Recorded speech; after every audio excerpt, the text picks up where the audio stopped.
the Bible on cop. The Most High is my rock. TK. Rock. The Most High is my rock. The Most High is my rock. My rock. The Most High is my rock. In the name of Messiah, the Most High is my rock. The Most High is my rock. My rock. The Most High is my rock. Yeah. The Most High is my rock. I keep my Bible on cop. The Most High is my rock. No time for cupcake and the cutting. Hit the streets and start cutting. The Israelites are bubbling. The Israelites are coming. I don't celebrate Thanksgiving. You can keep the stuffing. It's pagan, disdain, it's vain, it's nothing. The European Union about to hit the button. And I feel sorry for you if you think the Lord is bluffing. That's why I hit the booth and I tell the truth. Are you fishing with the truth? Homie, where's your fruit? If the Most High is your rock, don't treat him like a side piece. Come in this truth plan and treat you like a side piece. He's the God of mercy and wrath. So do you want to fly or do you keep the Bible on cop? The Most High is my rock. TK. Rock.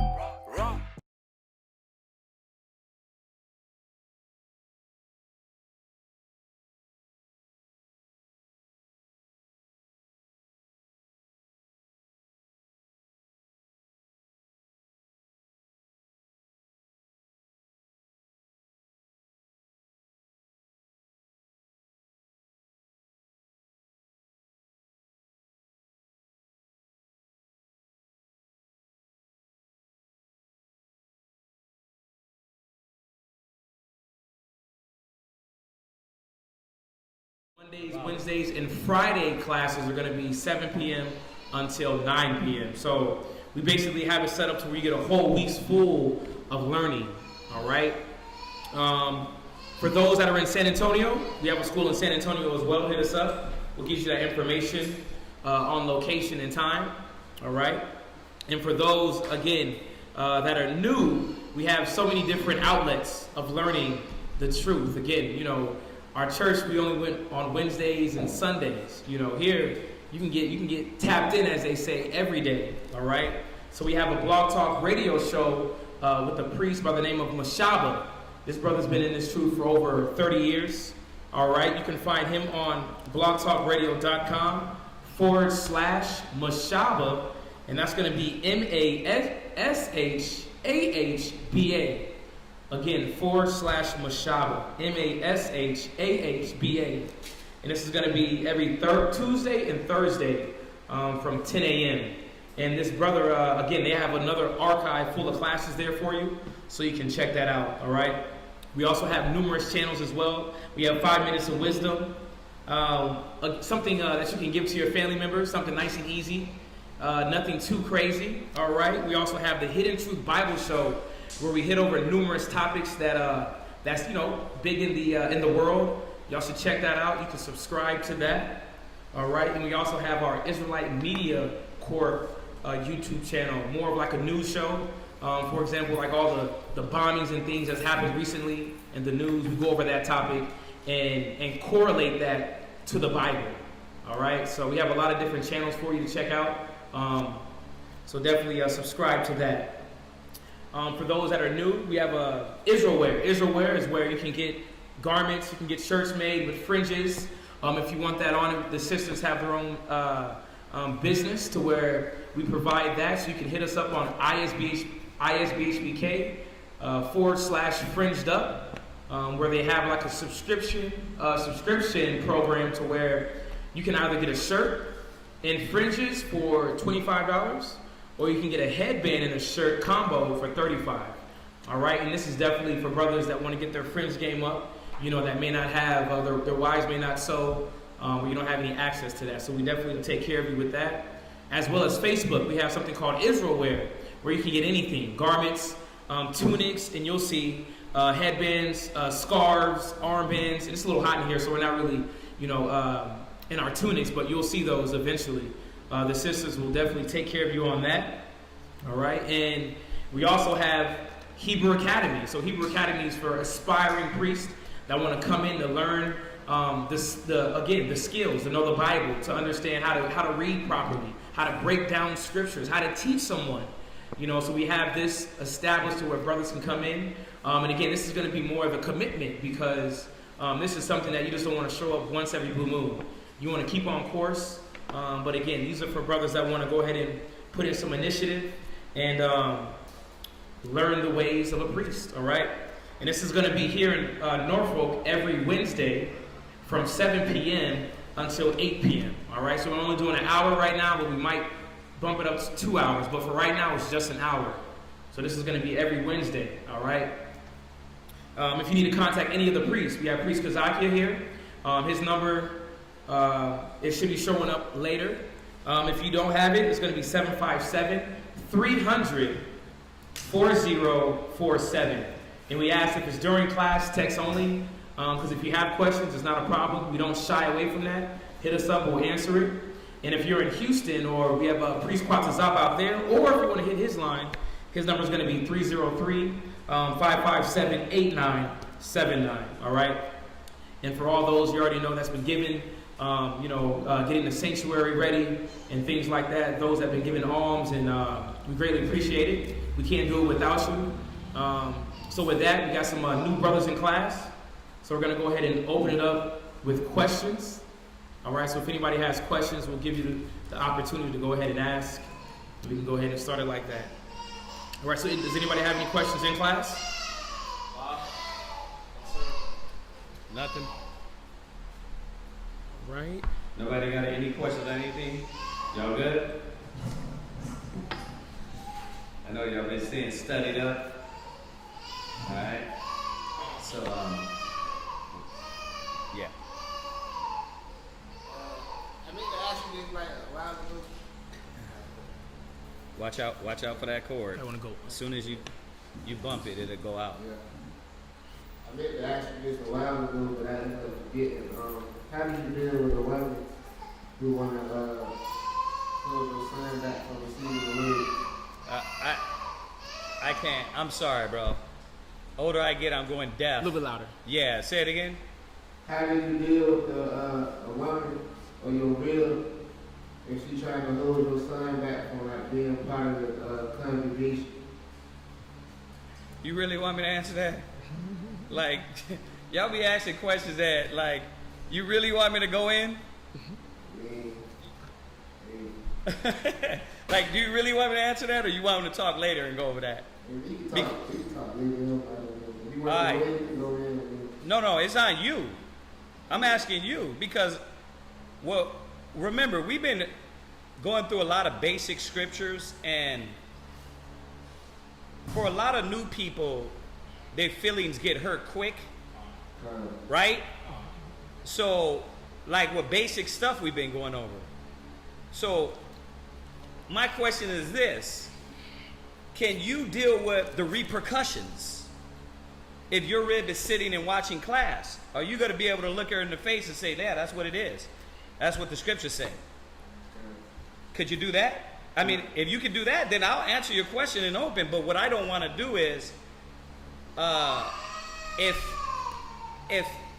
your rib is not ready for that, maybe you might want to take baby steps. You see what I'm saying? Because y'all asking these questions that's going to pierce.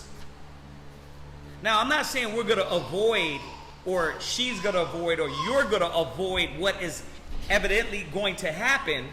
But what I'm trying to do is, I'm trying to, for your sake, for y'all's sake, you see what I'm saying? So you tell me, I'm here at your service. You know what I mean? So you tell me how you want it. Steps? Well, then let's do it baby steps. No, but hey, listen, you asked the question. It ain't got nothing to do with him. I can't deny your question because he said baby steps. It don't work like that. I'm dealing with your question personally. You're asking it. Like if anybody else asks a question, I can't be like, well, that's gonna hurt his feelings or that feelings. I gotta answer the question. But I'm saying for you, what do you want? Yeah, I don't know how to deal with it. Then I don't answer it. Then give me the mic back. You know what I mean? How do you deal? But truthfully, we've been through this before, though. You know, we've been through it before when it comes to people not willing right then and there. I'm going to just say it like that. You're new. Your rib is new. So you got to take time. Let's do what the scriptures say and give it to them, her, you as babes. So, now I know what you're saying. You're saying, well, how about if she's disgruntled, right? How about if she's rebellious, right? You got to let time. Time got to go on. I can go to all the scriptures and tell you, listen, this is how you deal with a rebellious woman. But your situation is a little bit newer. So you got to give a little bit more time before you just cast judgment on, oh, she's rebellious. You see that? She's full blown against it. Right? So let's go to Peter's again. Let's go to 1 Peter's. And we touched on this. And the reason why I'm saying that is because I told y'all this and we tell everybody this. We went over it yesterday. A man's foes or enemies shall be they of his own household. We went over that in Matthew 10:34. That is going to happen when they don't agree with the word. There's nothing that can be avoided with that. You see that? But at the same time, you got to give everybody a little chance, though. Like, for instance, I'm going to show you something, and I'm being straight up with you and with everybody, right? If you come in, now I've been in since I was 15. I'm 43 now. If you came in and I can analyze and check you out and be like, well, you need this, you need that, you need that, you need this, right? I can do that. But what's the point of that? Like, how am I going to just cast all that burden and weight on you because you don't live up to what I might see as the standard? The standard is going to come, you're going to live that and be that standard soon as you're given time. Now, I'm going to tell you like this yesterday, like we talked about Tuesday. Could I force you? You see what I'm saying? Now, I'm going to use a little example because I'm going to check you a little bit so you can put yourself in perspective. Right? Hebrew Academy started. You didn't see the text. See? You can't do that. You got to be here on time. You got to show forth love and care for what you're doing. I do that. Some brothers get offended. So we fall back and we do what? We give you time as a babe. That's everybody. And I know you're saying, well, she's rebellious. She's coming up against. Well, give her a little bit of time before you go to the extreme. You see that? We have the experience in all that. We went over the other day. Force not the course of the river, right? We try to force everything, and then that brother gets offended. You see that? So even us dealing with you, how do we have to deal with you? As babes. As much as we know, we'll blaze you up. We'll be like, bro, you off here, this is wrong, that's wrong. There's no point in that. We got to let its natural occurrence in the spirit grow, and then you'll start to see yourself grow. And we will too. So you got to do that with your rib the same way. All right? Now, that being said, let's touch on a few of those, what I just said. Peter's, as babes. Yeah, 1 Peter 2 and verse 2. 1 Peter 2 and 2. And we'll touch on, I'm still going to answer your question, but I had to give you a little bit of edification on that as we go into the other scriptures in the other part, right? So read this. 1 Peter chapter 2 and verse 2. Right? As newborn babes, desire the sincere milk of the word. Right. So she's a babe. You're a babe. Now, yes, you are, and we are, everyone is trying the Spirit by the Spirit. Right? It says, try the Spirit by the Spirit. We know if you're desiring the milk or not. Right? Like if you came in every class sitting here and everything was opposition, you're not really desiring the sincere milk. Right? You want to battle. And I know I'm going into a little bit of where your angle is with your question, right? It's more like she's battling, right?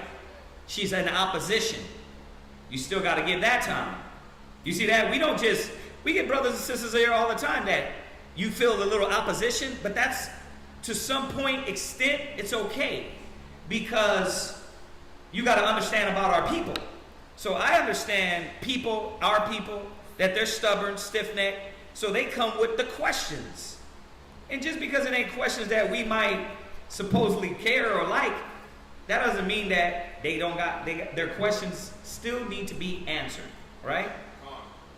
So opposition is not necessarily wrong, you know, as they're coming in and learning, and you're seeing the change.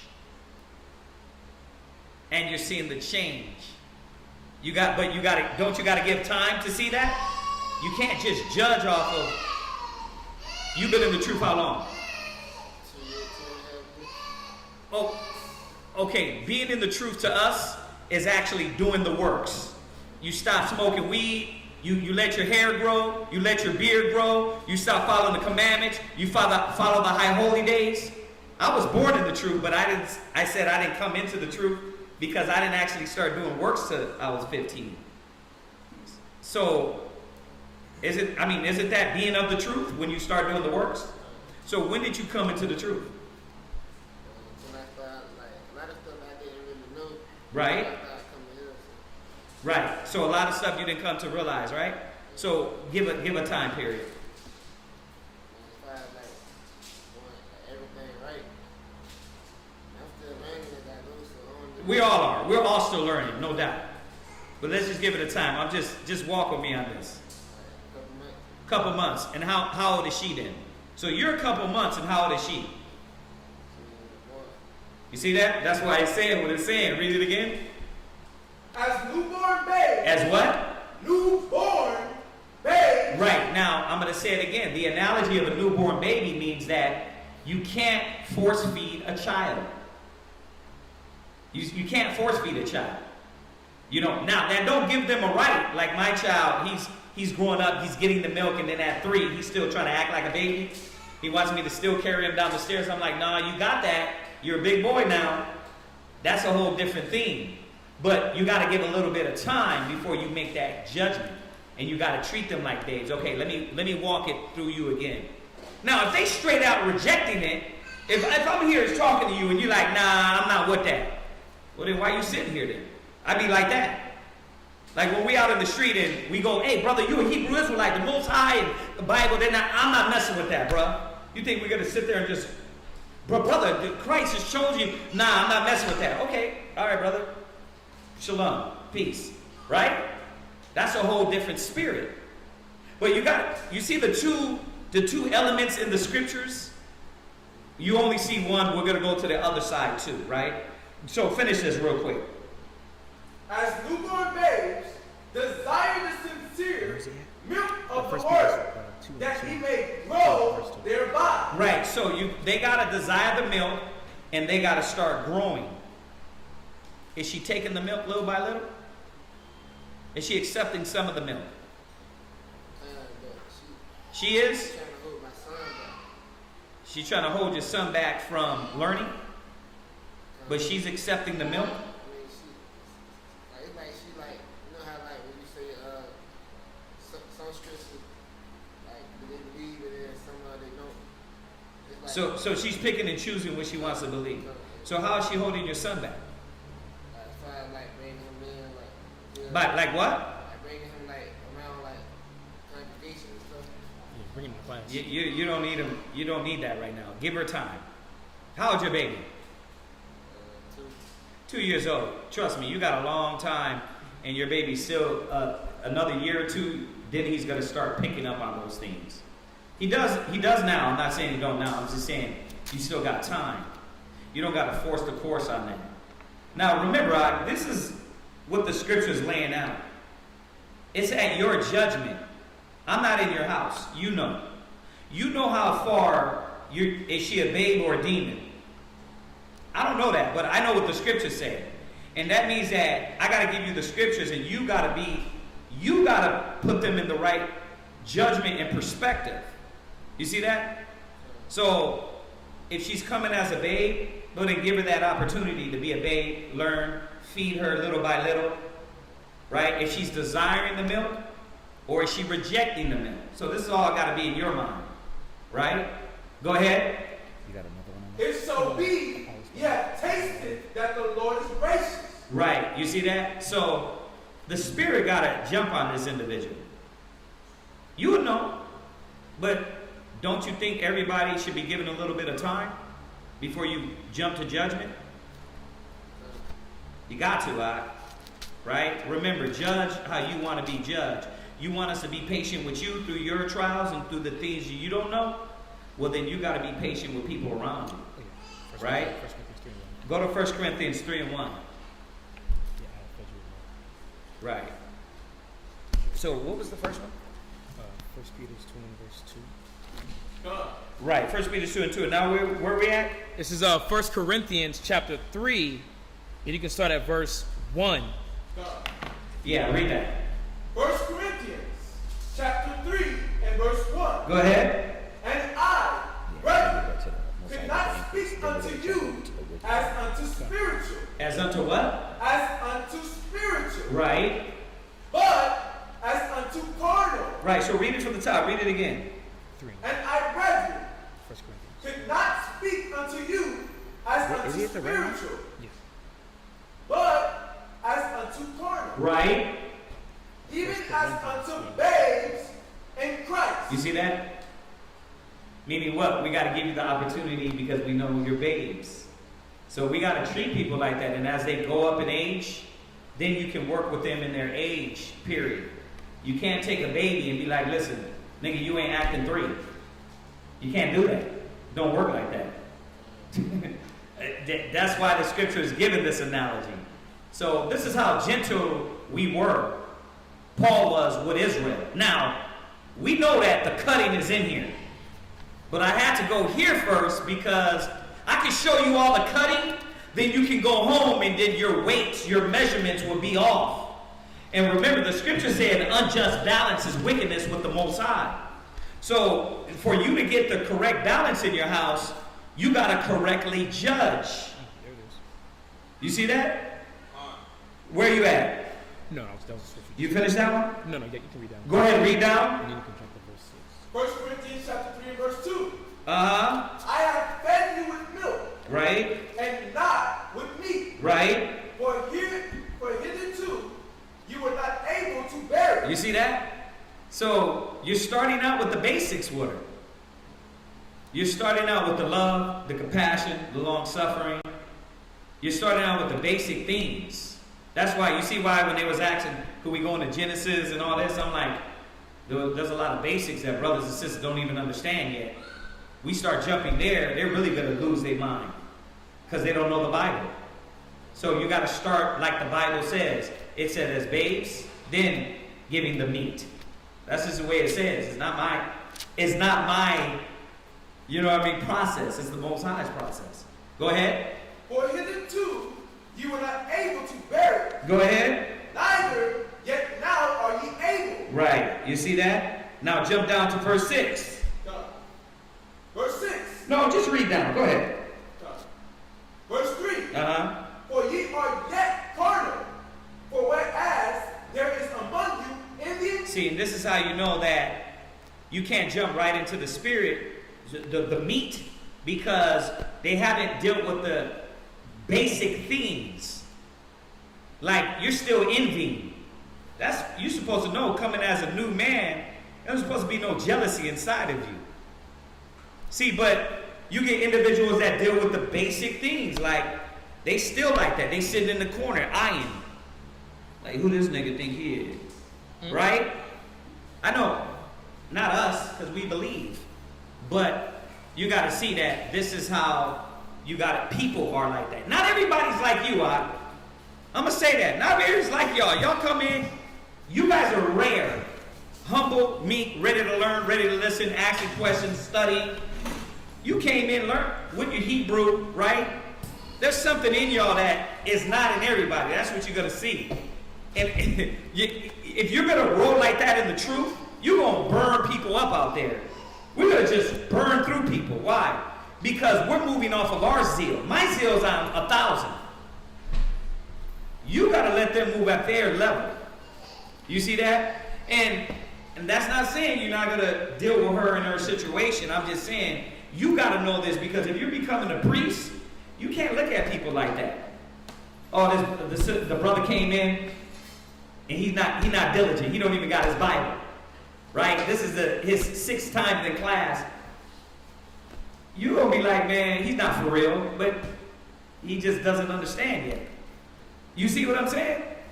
That's how we got to, the greater the art, the more you humble yourself.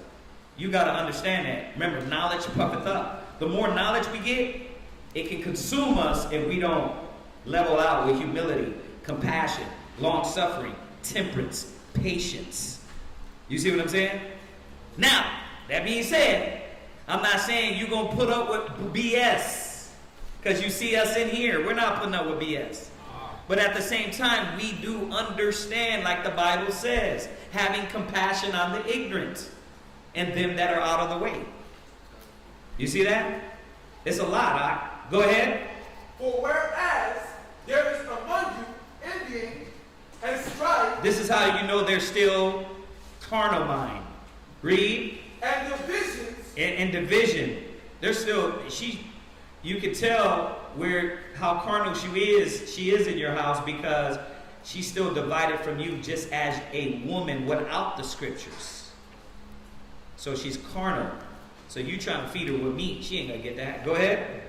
are ye not carnal, Read. and walk as men? Read. For while one saith, I am of Paul, Right. and another, I am of Apollos, Go ahead. are ye not carnal? Right. Who then is Paul? Right. And who was Apollos? Right. But the ministers by whom ye believe. And that was during that time, brothers was taking pride in the brother they were taught from, as opposed to the spirit. But let's get to the point where we're talking about. Go ahead. Even as the Lord gave to every man. Go ahead. I have planted. What? I have planted. So one will plant, and I know you heard this, but we got to reiterate it. Go ahead. Apollos watered. Go ahead. But God gave the increase. So who's going to increase this individual? They got to be the Most High. So that means that you can't force feed them. Now, if they're not getting it, then you'll know that too, right? You'll know, because the humble will listen, will hear. Right? Now, that being said, let's go to the other side. How do you know if she's being rebellious? Go to 1 John real quick.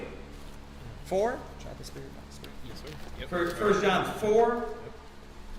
Real quick. God. Yep. Did you know No, not yet. Go to read that. It's 1 John, right? Yeah, 4 and 1. 4 and 1. Yeah, go ahead. 1 John chapter 4 and verse 1. Beloved, believe not every spirit. Go ahead. But try the spirits, whether they are of the Most High. Right. So, how do you know if she's of the Most High? How do you know if the Most High is working with this individual? Test the spirit. Right, but how do you test the spirit? Oh, got you. Discern. Right, but how? You're right. That's all the tools. But how do you discern? Say that again. Seeing if she listens. A person will listen and hear, right? A person will humble. A person will at least be cordial with wisdom to say, you know what? I never knew that, but let me go back and look at it. If you don't got them looking into it, y'all get classes, you go back, you go over it. You ain't just listening what's out of my mouth. You go back over the scriptures like, okay, this is what we went over. Let me look at the scriptures myself. That's how you know if you're getting an individual that believes. You see that? They got to believe in the spirit. What is the spirit? The word. Right? So they got to believe in the word. That's the only way. If they rejecting it, we went over it the other night. They're what? They're heretics.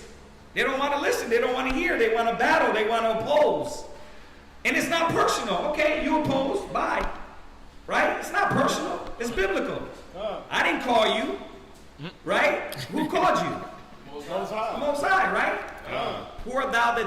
another man's servant. Gone. So when I go out there and I give a flyer and they don't want to hear it, I'm like, okay, well, the Most High hasn't entered in their brain yet. Yep. All right, let me keep moving. You see that? It's not personal, right? Where we at? First John chapter 4, verse 1. Go to so we get that, right? Go to Ecclesiasticus 6 and verse 7. So how you try the Spirit by the Spirit is you give them the word and see if they want to hear, right? And if see if she's listening, right? But that's your judgment, though. So you're saying, no, she's not listening. See, that's the judgment call you got to make. Because you got to a wise man foreseeth the evil. You got to know where you're going to go with this. How far you're willing to man up and take it.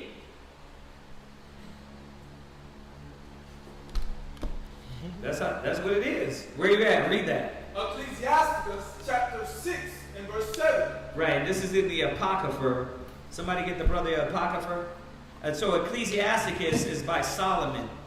The Apocrypha was books that were taken out, part of the Bible. Here you go. For the brother right there. What's his name? Calvin? No. Oh, he got one. Oh, you got one, bro? Yeah, he got one in there. Oh, you got like me. Yeah, I got mine in there too. Yes, sir. Yes, sir. All right. So he got one. All right. So Ecclesiasticus 6 and what? 7. Verse 7. Go ahead and read that. If thou wouldest get a friend, prove him first. So when God wants to prove us, how does he prove us? No, he proves us out by seeing if the first thing we confess, we hear the word. The first thing you got to do is say, yeah, I believe. You confess with your mouth, right? That's the first thing that got to happen before anything. Oh, I believe in the Bible. If you say, oh, I ain't about that Bible. Okay, you don't believe in the Holy Spirit. You don't believe in the word. That's the first step that has to happen. Right? So they got to believe in the word. So take her back. Ask her, does she believe in the Bible? Show her the Bible. Get her to open up the Bible and read it with her own eyes. Okay, you read that. What does it say? What does that mean to you? She said she believes, but she thinks we going about it the wrong way. She what? She think we going about it the wrong way. Well, she don't know what way we going about it because she don't know us. See, her judgment's not on par because you can't judge us somebody you don't even know. Right? And you don't even know the Bible. So how are you going to judge that way? We know how people think. They think they got to judge everything when they don't have judgment, correct judgment. The white man taught them how to judge. So no, she don't know how to judge. So you got to, it's a battle, it's a battle, but you got to prove a friend. Now, if you're saying she's not up to par, I'm going to take it to the extreme for you. All right? Go to Ecclesiastes. Let's go to the extreme because I gave the balance. Let's go to the extreme for you. Go ahead, read that. Ecclesiastes 36. I'm like, we already there, right? It's Ecclesiasticus. Oh, it's 20. Hold on. 26? Yeah, 26. Yeah. 26. Come on. Start one. 25, 26. My bad. Yeah.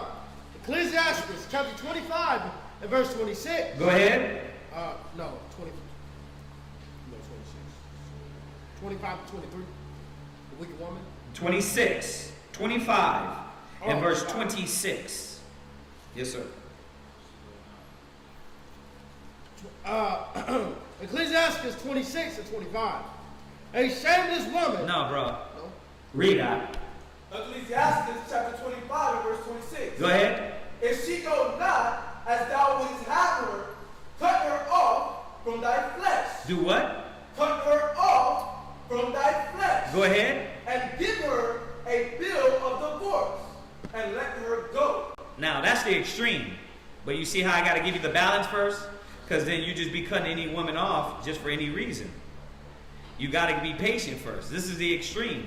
Obviously, if she's not going the way, jump up to verse Jump up to verse 19. Ecclesiastes chapter 25 and verse 19. Uh-huh. All wickedness is but little to the wickedness of a woman. Go ahead. Let the portion of a sinner fall upon her. Go ahead. As the climbing up a sandy way. Now I was going to tell you about this wicked woman. What does she do? It's going to be like what? It's to the feet. No, read it from the top. Verse 20. As the climbing up. Right, because the Bible is going to tell us what makes her wicked. Verse 20 is telling us what makes her wicked. What is she going to be doing? Right? Verse 20. As the climbing up a sandy way. It's going to be damn problems. It's like climbing up a sandy hill. You never get nowhere. But to an aged man, it's going to say that. Go ahead. As the climbing up a sandy way is to the feet of the aged, so is a wife full of words to a quiet man. Meaning that you never get nowhere. This is a wicked woman. She's always running her mouth. She's combative. She's always got a higher opinion. She thinks she's smarter than you. Right? This is a wicked woman. And yes, we had to go here for sometimes you got to see what you have and see that you made the wrong choice. Read the next verse. Verse 21. Stumble not at the beauty of a woman. And mostly the women we got in the world, what was it off of? She got a dump, right? I mean, she looked good, right? That's it. Light skin. She's light skinned, she's dark skinned. This is the one I like physically. Right. That's usually why we got wicked women in the world. And then when you got with her, she was the most loudest, disgruntled, disrespectful, disobedient. Right? She didn't know about honor. She didn't know about a husband. She didn't live by those standards. Well, now I'll read up a little bit. It says here, let the portion of the sinner fall upon her. In verse 19. So a lot of times, the Bible says a wicked woman is given to a wicked man.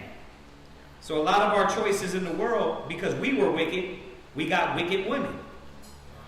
So really, check yourself, right? We have to check ourselves. And that's what we did. You know what I mean? I know me, even having the truth at a young age, my decision making wasn't fully matured in wisdom and understanding.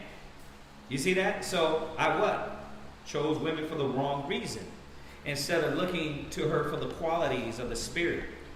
That's why when you're scrolling, you're not looking like, let me look through her bio. Oh, I'm meek, I'm humble, I know how to cook, I can take care of a household. Guess what? I'm into a man that really wants to be about wisdom now. You're not looking at that when you're scrolling with that thumb. You're looking at that. Right. When you swipe it. What? Proverbs 31. Proverbs 31 woman, right? We've been over that. So the standard, you didn't look for a Proverbs 31 woman, so you got what you were looking for. Now you're coming in the truth and you're coming to terms with what you got, but you got to check yourself first before you just give up. You know what I mean? To be fair, come on now. We got to check ourselves first before we just give up, because you realize what? Damn, you made the wrong decision. You've been a bad example. And tell her that. Say, you know what? Let her know. I've been off for about 20-some years of my life. So I'm going to tell you right now, I'm changing my way. And I want you to come along this road with me and change with me. Now, I'm not blaming everything on you because I was a niggard. But it is now for me and you to move forward in the Spirit, or am I taking this train by myself?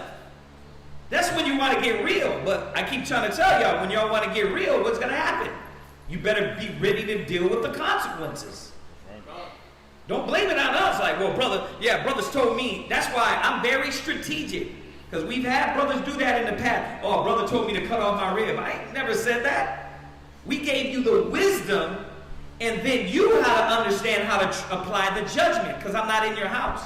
Now, if you would sit in front of us and you would counsel, and she would respect the counsel, and you would respect the counsel, then we would have more input. But this is on you. You got to know how to apply and where it stands at. You see that? Yeah, because a lot of people come into the truth and go, well, the truth told me. First of all, the word told you, number one. So the word is telling you how to deal with babes, and it's telling you how to deal and how to know a wicked woman. Now, you got to understand, man, damn, do I got a wicked woman, or do I got a sister that's just a little stubborn that I need to work with? Yeah. That's what you got to deal with. Ooh. You see that? So we made the wrong choice. Read on. Stumble not at the beauty of a woman, and desire her not for pleasure. And that's all we did in the world. All we did was desire her for pleasure, for sexual pleasure. Yep. And that's what you got. Now you want to tap into the intellect and mind and move into the high levels of understanding. And they're like, nigga, what did Kanye West Rib say? Oh, she said, you made me like this. Yeah, she said, You made me like this, Kanye. I can't change. This is who I am now. He was talking about he wants to stop dressing so sexy. She said, no. All that came right back around. She said, All the music videos, all the pouring bottle on holes and teaching our people that came right back around and smacked him in his face. You reap what you sow. So we're reaping what we sowed. So, but now, that being said, it ain't all our fault. Like, everybody still has a choice. So she has a choice now, too. That's why I said, lay it down, lay it out to her, say, this is what I want. And I want to know if you want to come along with me on this path to righteousness. Be straight up with me. Is this going to be a constant battle? Because I don't want to do that. No? Okay, then how are we going to dissolve this? And then you got to choke it up.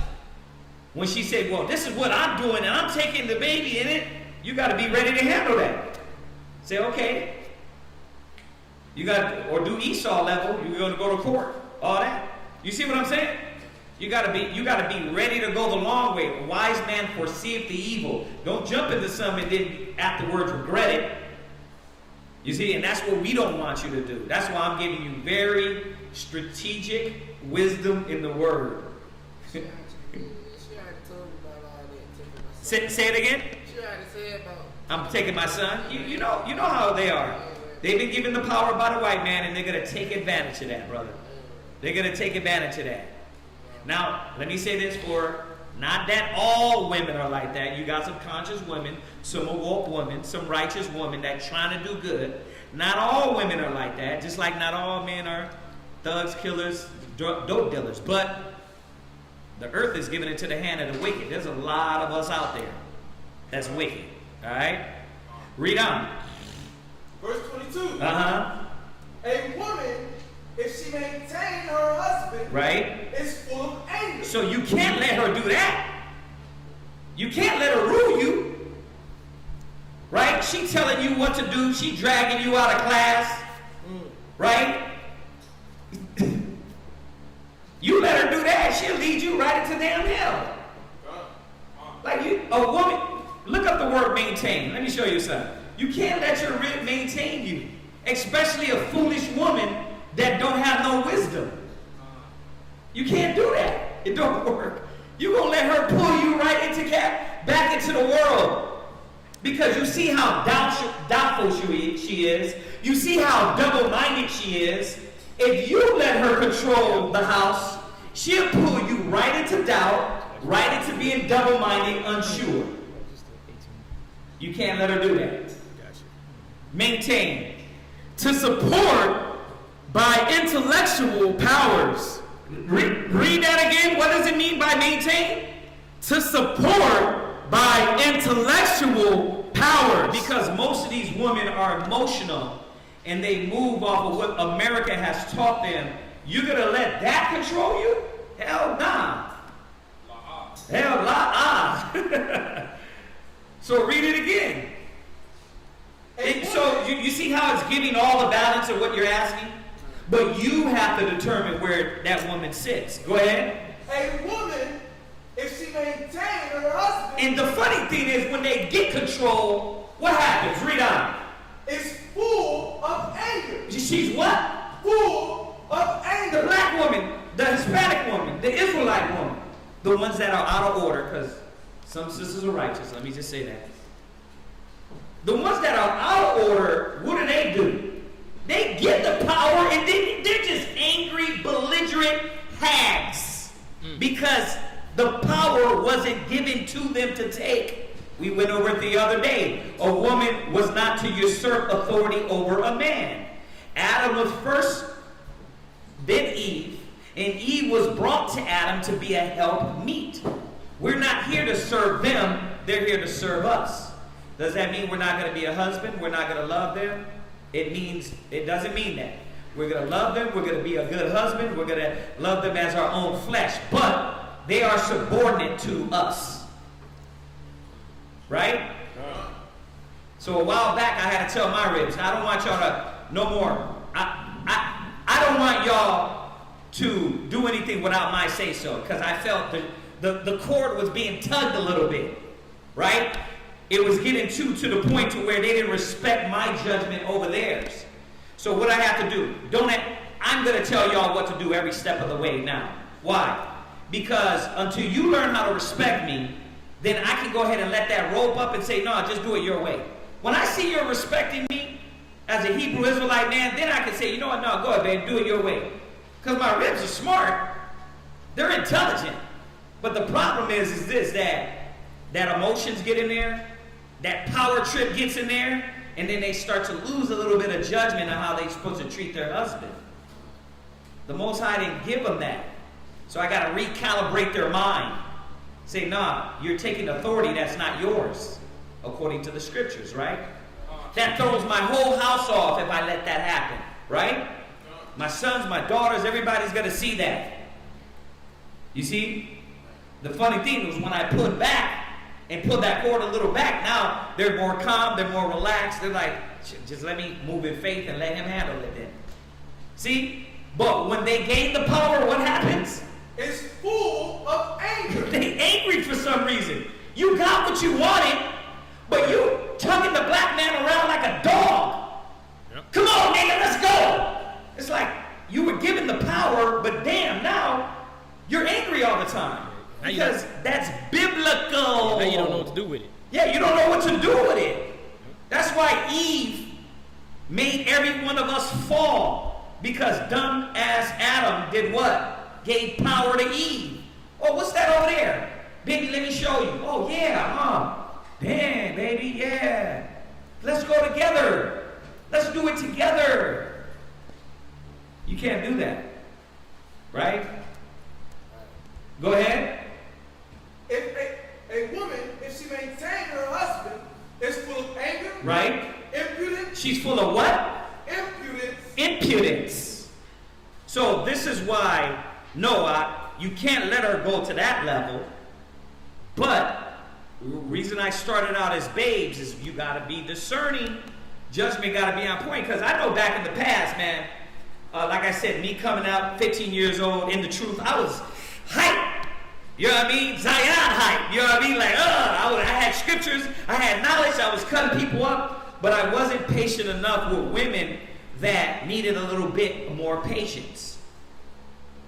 Now, because I was too extreme on the get in order, but I wasn't a little patient in letting her learn how to. You see that? So it's a balance, man.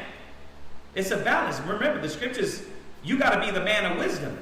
Because you don't want to look back and be like, damn, I wish I'd been a little more patient with that woman. She was actually a good girl. I said that in my head. I'm like, damn, if I had just a little more patience, a little more long-suffering, then I could have dealt with that a little bit different.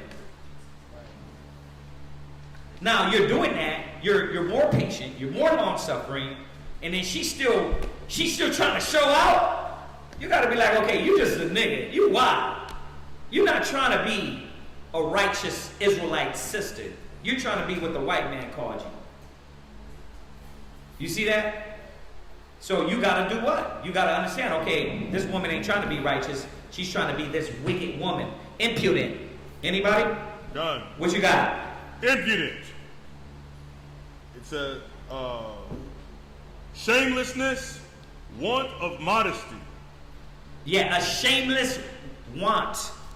Right? Shamelessness, want of modesty. Let me see that, because yeah, we know what impudent is. Let's see. Right, shamelessness. So she's shameless, right? She want of modesty, meaning like she doesn't have it. She's not modest. She's not cordial. She's not humble. She's shameless, like these women nowadays. They ain't got no shame, right? Some of them, right? Let me see here. There, this is not a good one. What else? Go to the actual Google it. It's good. What you got? I have obsolete, lack of modesty. That's it on that one. Nah, Google it. I found a good one back in the day. Yeah, but you see that lack of modesty. So this impudent woman lacks modesty. So what you got? It says not showing due respect. There you go. Now what? Not showing due respect. So what is due to you is you're her husband. What is due to you? It's basic. Without the Bible, it's simple respect that I'm your man. Are you going to respect me? You don't need the Bible for human interaction and respect. There's a basic respect outside. Even when they deny the word out there, it's still a simple respect with each other. Right?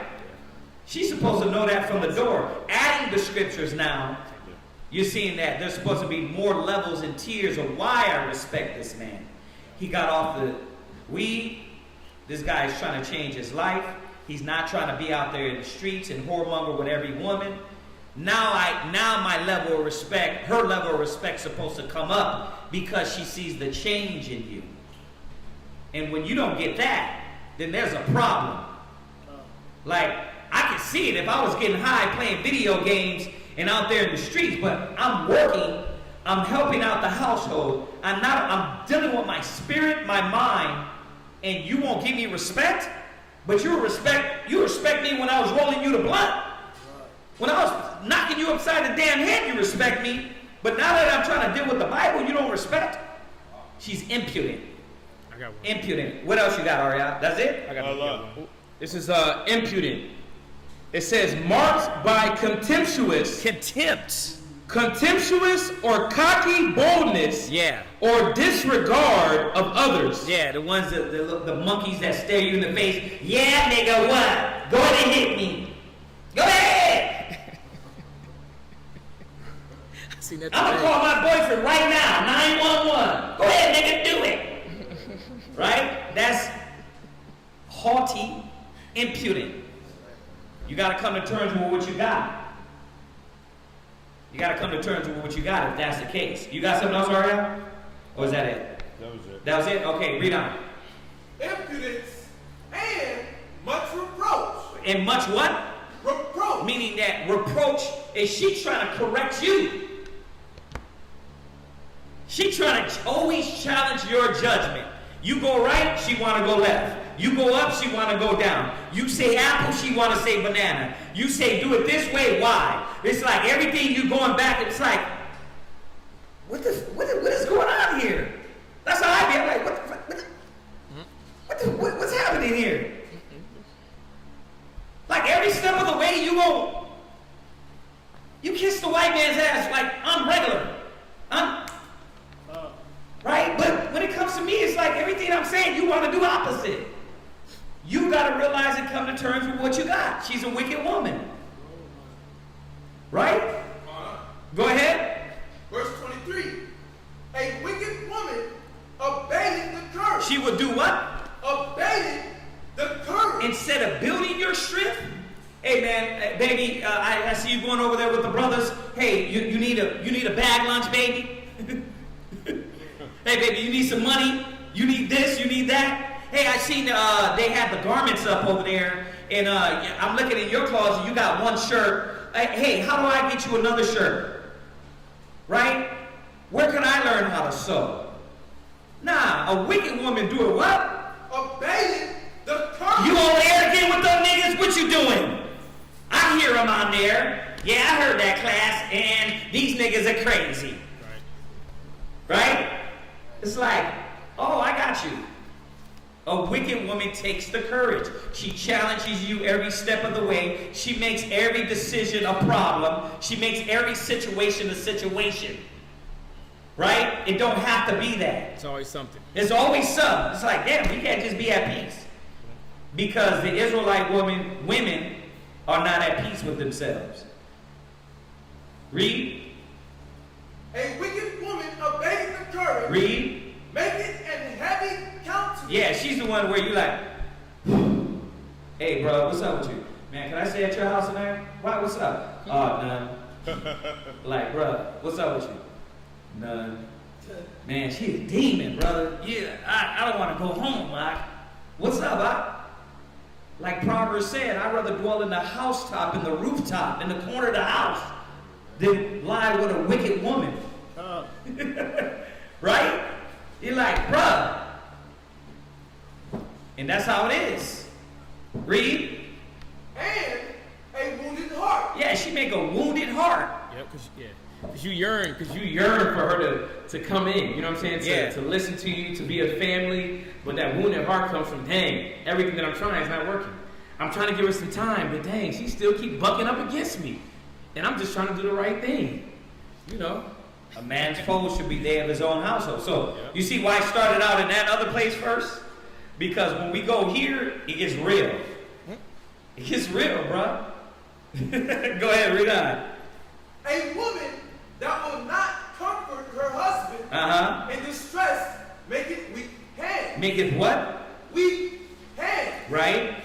And feeble knees. And feeble knees. You see that? Meaning that she sees what you're going through and she's not backing you. That's a wicked woman, bro.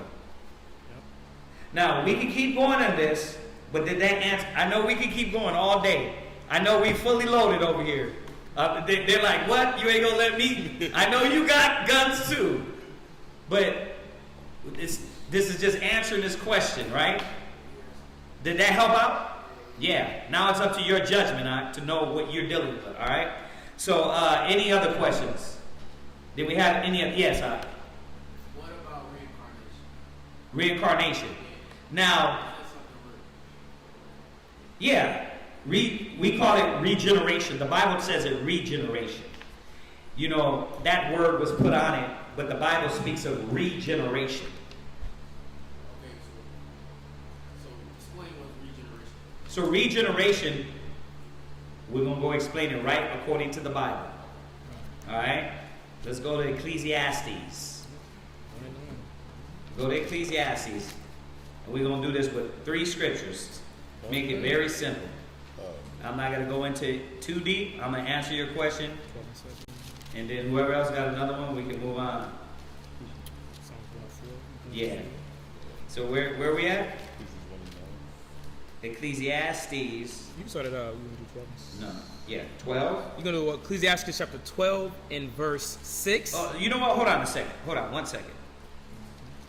Give me 1 second. I'm going to tell you right now.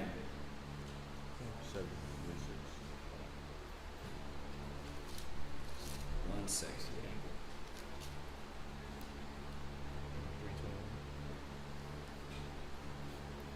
You're going to go to Ecclesiastes 8 and 8. Ecclesiastes 8 and verse 8. So when you deal with regeneration, we're talking about death, right? First step is death. So read that, Ecclesiastes 8 and 8. Ecclesiastes 8 and 8. There is no man. Whoa. Wait a second. Because we got a few new brothers. We want them to be along with us. Right, read that. Ecclesiastes 8 and 8. Go ahead. Ecclesiastes 8 and verse 8. There is no man that hath power over the spirit, right, to retain the spirit. Right, so there's no man that hath power over the spirit to retain it. Meaning that when your day is called, you know how the white man tells us, oh, they escape death. cheated death. Or they cheated death, or what's the other one? They got brought back, resuscitated. Oh, they died and came back to life. Yep. You didn't die technically, because when you're dead, you're dead. When the Most High calls your number, we're gonna find out you're dead. So there's no, yes, you can fall into a coma, into this place where part of your body shuts down and stuff like that. There's no doubt, but it ain't like they talk. Like you died and you came back to life. No. If you was dead, gone, you ain't coming. The only way is a process to come that way. And it's being born all the way all over again. So read on. Neither hath he power in the day of death. Right, and nobody has power in the day of death. Now there is a secret though. It says righteousness delivereth from death. So you can't escape it. If you're righteous, the Most High might get you out of that situation, right? That's the only way. Otherwise, when your number is called, it's basically saying your number is called. Go ahead. And there is no discharge in that war. You see that? You can't escape that. When that number's sent out, your time is there. Like when Pac got shot 5 times, that was a warning. That was the Most High saying, okay, look. Get your nut shut off? Yeah, I can show you. You can repent now and change, or I can take you out. And he didn't listen. So the next 5 shots, 8 shots or whatever, that was it. Right? So now go back to, did you finish that? Go ahead. Neither shall wickedness deliver those that are given to it. Right. Right. Now go from there. Go back to 12 and 6. Ecclesiasticus. Hold on. 12 and 6.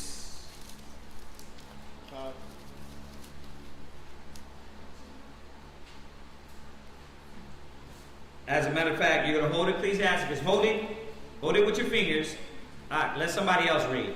You're going to grab, you 12 and 6, you grab Psalms 104, verse 29. You're going to read Psalms 104 and 29 first. Then he's going to come back and read 12 and 6. We're going to do precept upon precept, line upon line, here a little, there a little. And the Bible's going to tell you the process right here. So read Psalms 104, verse 29. Psalms chapter 104 and verse 29. So what happens?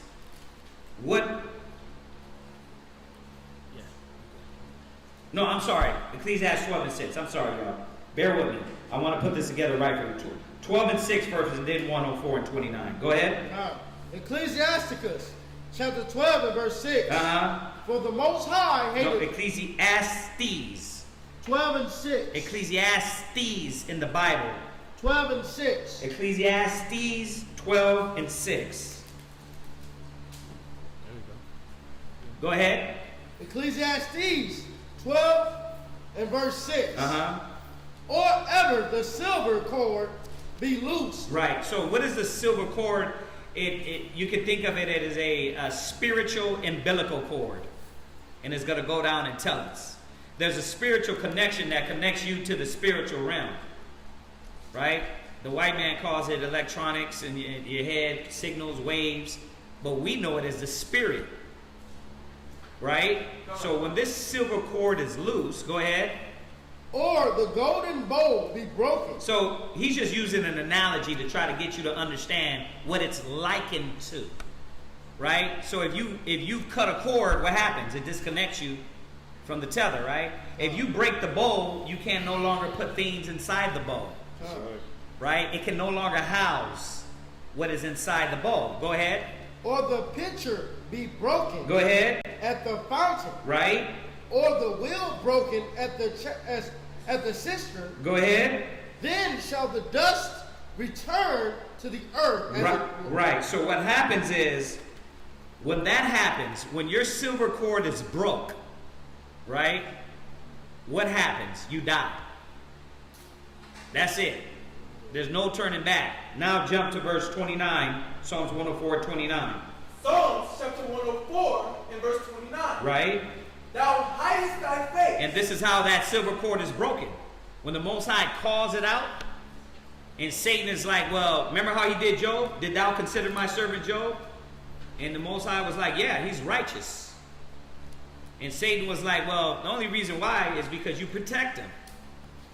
The Most High said, listen, I'm going to show you he's righteous. Go, hit his stuff, but save his life. Right? He didn't let him take his soul. He didn't let him put him to death. But when the Most High do what? Thou hidest thy face. But when he hides his face, and Satan's like, look, this nigga's wicked. Selling dope, adultery, murder. It's time. And the Most High's like, you're actually right. do what I created you for. Read. They are troubled. They are what? They are troubled. Read. Thou takest away their breath. So there you go. So you see the process? The silver cord is broken, right?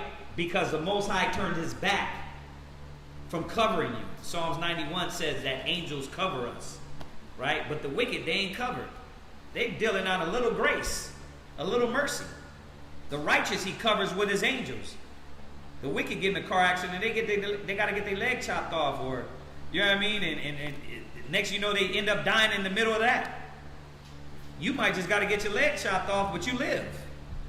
Because the Most High is trying to show you. Right? He saves your life. So the process is he hides his face. That silver cord is broken. Go ahead. They are troubled. Right? Thou takest away their breath. Right? They die. They what? They die. Read. And return to their dust. See, they die and return to the dust. Now jump back to 12 in verse 7. Ecclesiastes 12 and 7. Listen to this. You see why we put it, why the scriptures link it like this. Because this is Solomon talking in both chapters. But he's just telling you in different instances. That's all this is. So he says you die, you go to the dust. And verse 12 and 7 says what? Then shall the dust return to the earth as it was. So your body breaks down and goes into the earth. Go ahead. And the spirit shall return unto the Most High. Your spirit does what? Return unto the Most High. So it ain't like the white man says, you go into a mist, you disappear. You go into nothingness. Nah. Your soul goes right back to the Most High. Go ahead. Who gave it? Who gave it? Because the Most High is the Father of spirits. Now what happens after your soul turns back to the Most High? Jump back to Proverbs in the 30th verse. Psalms chapter 104 and verse 30. So you're dead. Your soul goes back to the Most High. And the 30th verse in Psalms is going to tell us what happens after. Go ahead. Thou sendest forth thy spirit. Wait a minute. You do what? Thou sendest forth thy spirit. Go ahead. They are created. Wait a minute. So what happens to the soul? It goes back to the Most High. Then he does what? Thou sendest forth thy spirit. Go ahead. They are created. Read. And thou renewest the face of the earth. That's why when you come back, everything is what? New again. You don't remember anything. You see that? You see the process?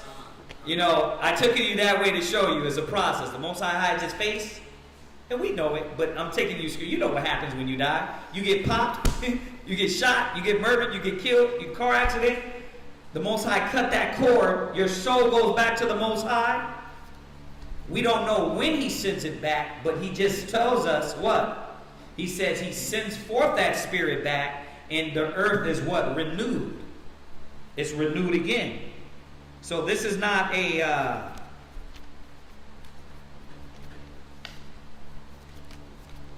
go to Ecclesiastes 3 and 21. Ecclesiastes 3 and verse 21. Go ahead.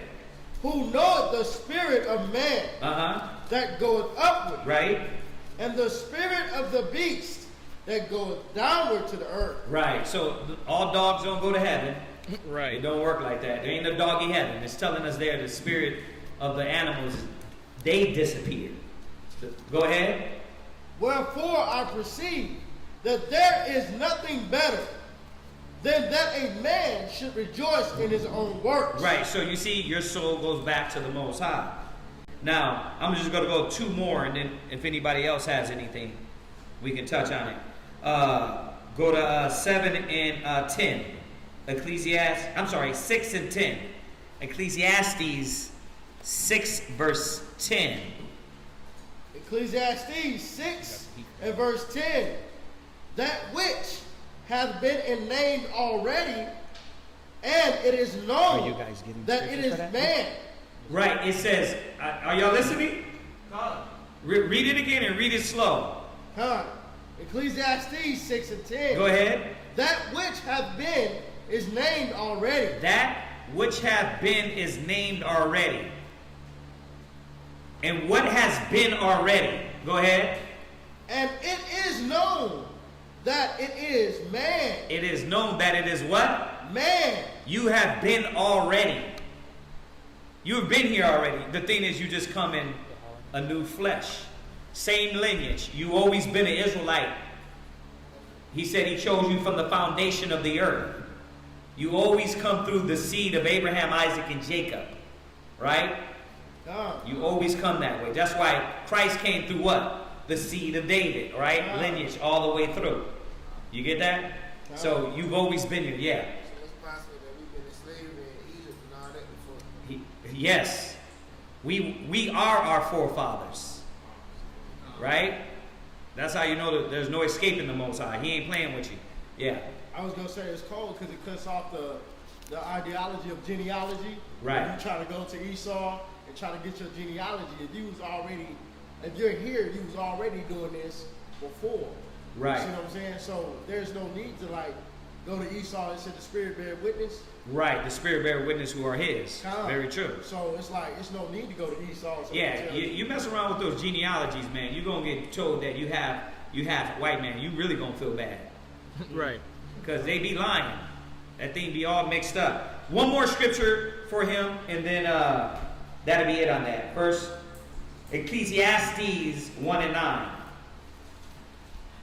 Ecclesiastes 1 and 9. Ecclesiastes chapter 1 and verse 9. Go ahead.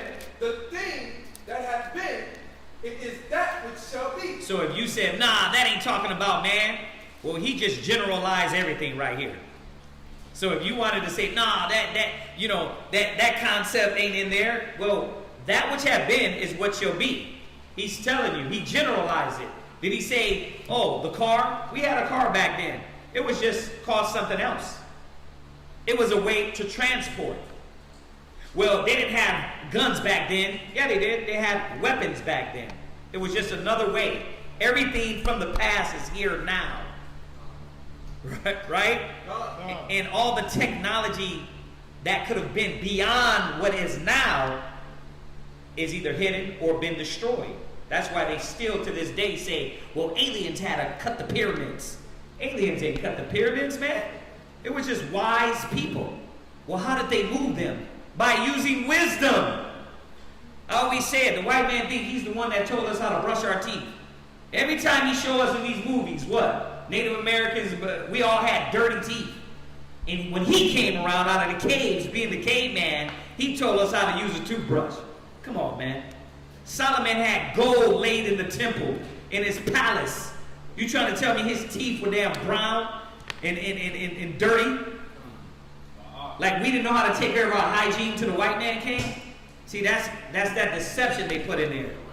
Yeah, it's the other way around. We taught them how to damn clothe. It said when you read about Arthur Koestler and the 13 tribes, and you go into the Khazars, it said the Khazars used to wear their clothes till they disintegrated. They were disgusting. Vile. Neanderthals. Yeah, Neanderthals. Right. Goddamn beast. Yeah, man. So no, it's not that way. Let's finish this. Go ahead. And that which is done is that which shall be. Yeah, when you look at history, everything has been happening. Since the beginning of time, Well, what happened in the Garden of Eden? The same thing that happened in Assyria, Babylon, Egypt. Same thing. We disobeyed the commandments of the Most High. The Most High put us in captivity. Nimrod came into power, right, and started deceiving the world. And it ain't stopped. It ain't stopped until one righteous king, Solomon, ruling 40 years. And then that ended because he messed up. So history shows us what is and what was. Y'all get that? And what's to come. Exactly. Go ahead. And that which is done is that which shall be done. Go ahead. And there is no new thing under the sun. So, that means if you want to look at yourself and say, well, I'm new. No, you are not new. Your flesh, first of all, comes from the elements. And your soul is regenerated back. So, no, nothing is new. God is not a God that he shall lie. All right? So, we got another question online. I mean, did that help out? You gotta write these down though. Right. You gotta write these down. But listen, we're online and she's writing them on there. Right. So all you gotta do is just go back after class and look at the notes. It's on there. But don't use that, huh? I usually put them on my phone. Oh, okay. All right, cool. What else we got? We have a question from who is this guy? Let me see. The brother this is gonna be a good one. Monta already asked, what if you want to be into the truth but don't want to be posted outside like most camps do? Is that fine? Right. What if you want to be in the truth and not be posted out like the camps? Well, what are the camps doing? Spreading the truth. At what commandment? So, being out in the street are part of the works, right? So, and this is what we got to understand. Now, before we get into this, let me give some clarity. There's older brothers, like 70, 80 years old, that are going to get the truth, that might function on a different level. They physically can't do what we do. I'm 40-something. I still can get out there like I'm 30. You know what I mean? The brother Calvin, he's 50, 53, 51. He's out there. Comes back, got to ice the knees a little bit. You know what I mean? Work out the shoulder a little bit. But he's out there. So, at a certain age, obviously, we know that when the scriptures tell you about you doing certain things, works in the body, certain brothers would do different works depending on their age. Us young cats, we're gonna be on the front line, right? Now, I'm gonna reword your question a little bit just to kind of give you an idea of what you're really asking. You're asking, do I gotta be doing the works that these other brothers are doing? Do I gotta be doing the works that the Most High command? Because this is not a commandment of men, what we're doing. And listen, why do you think you see the Mormons out there? Why do you see the Christians by your house? By the abortion clinic. By the abortion clinic, man, speaking out against abortion. Right. Right? Now, we know they ain't all there, but why they in the highways and the byways?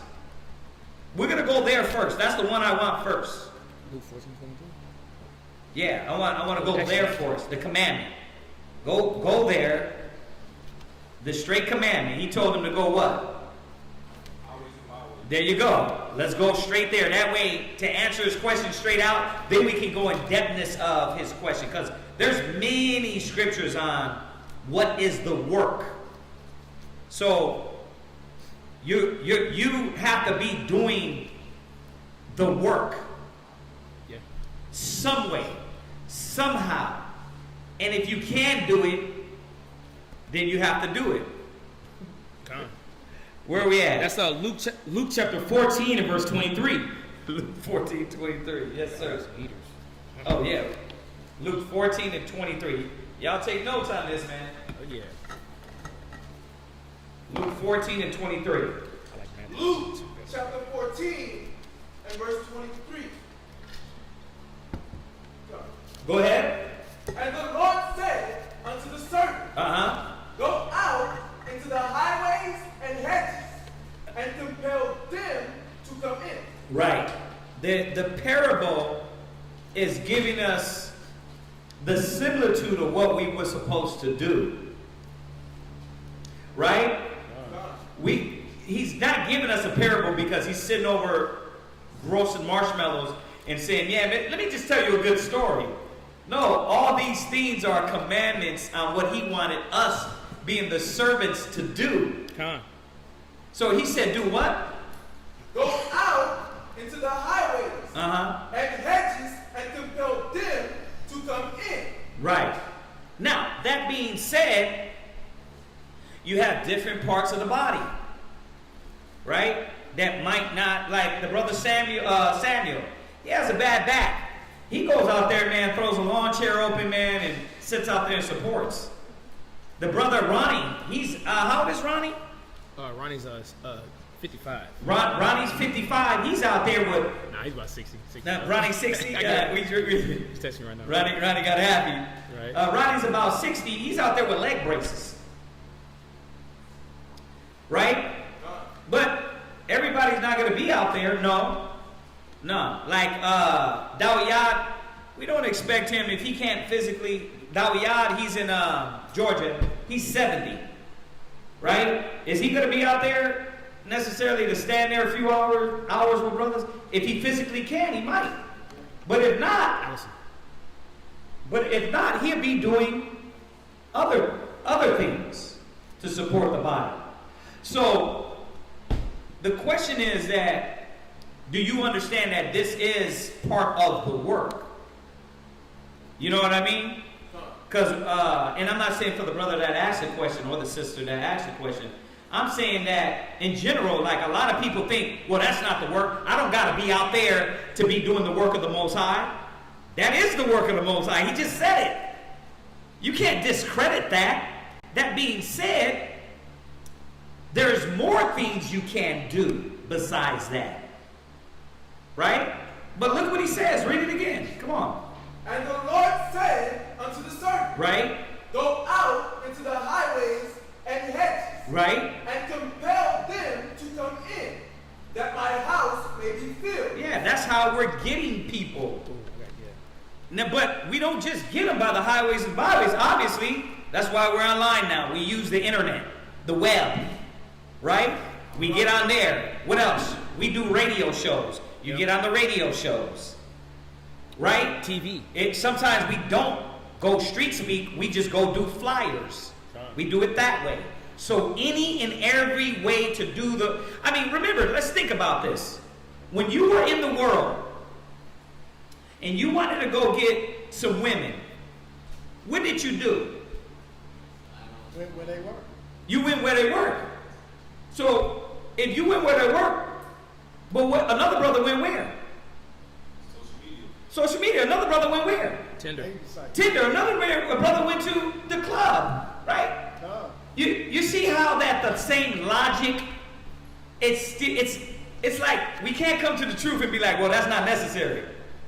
In the world, for you to get things accomplished, anything was necessary, right?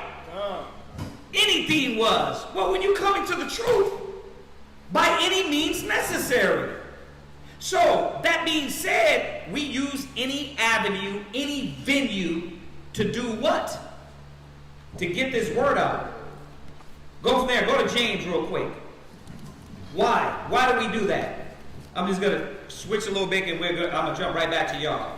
Go to James. Convert a sinner. Yeah, James. James, real quick. Because this is the point. It's 5 and 20. Go to James 5 and 20. Zion is ugh. I see you over there, Ariana. I know you got 70 scriptures waiting for me. Go ahead and read that. James 5 and 20. James chapter 5 and verse 20. Go ahead. Let him know that he which converted the sinner from the error of his way. The point is converting a sinner from the error of his ways.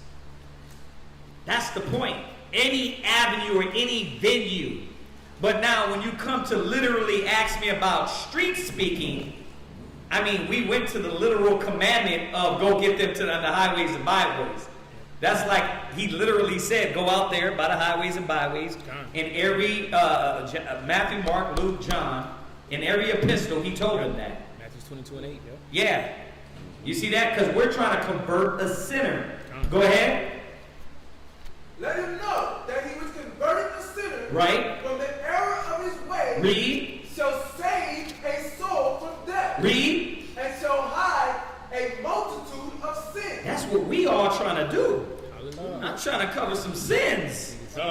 So I'm out there, you with the flyer, I'm at street speaker, I'm online, I'll do a radio show, I'll do a cable show, I'll do a 5 minutes of wisdom. Anything I can use to wipe some of my sins away, I'll do it. You want me across the world? Yahweh, I'm there. We went to Trinidad Con, I'm there. We went to Arizona, I'm there. We went to LA, I'm there. We went to the state. It don't matter. I'm doing anything, man, because I want Yahweh to look at me through his grace, right? And that's what we're trying to do. Go ahead, Vaughn. You was going to say something? Yeah, me and Jamal had went to the mall the other day. We was handing out flyers. Yeah. A couple brothers that came up to us. There you go. And you started politicking. Look, and you don't even got to get a commandment. That's the natural thing. You don't got to be like, hey, we got to pass out flyers. You do it naturally. See, and that's what's supposed to be in you. None of this is supposed to be forced. We come together, we do it together in unity. Nothing is supposed to be forced. Yep. Like we were talking about giving the other day. Whether you give a penny or you give your spirit, it's not supposed to be forced. Everything is free will. And if you're not ready to give it by free will, you need to fall back and reassess yourself. But this is what he commanded us to do. What you got, Matthew's what? This is Matthew chapter 22 and verse 8. There's just another precept to that Luke, but it gives a little bit more description.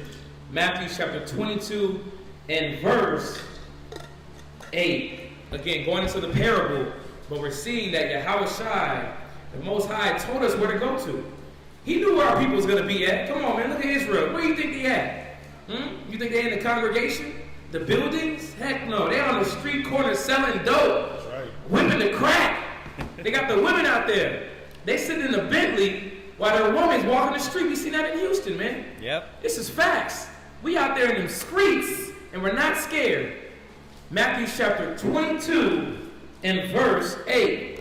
Matthew chapter 22 and verse 8. And we're going to go in a little bit more in depth on just this topic about, street speaking, being out on the corners to see where the prophets were at. Read where you at.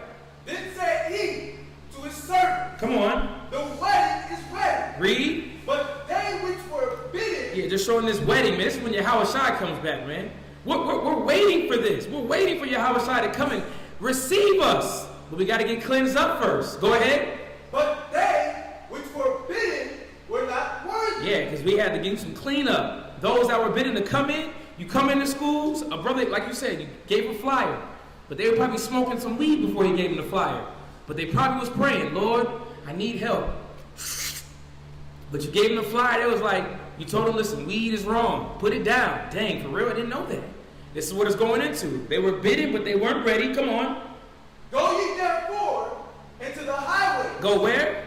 Into the highway. Yeah, our people ain't really in LA. Our people ain't out here in Norfolk off of Colonial and Cali, where the upright and the rich are at. Our people out here in the projects, in the hoods, the barrios.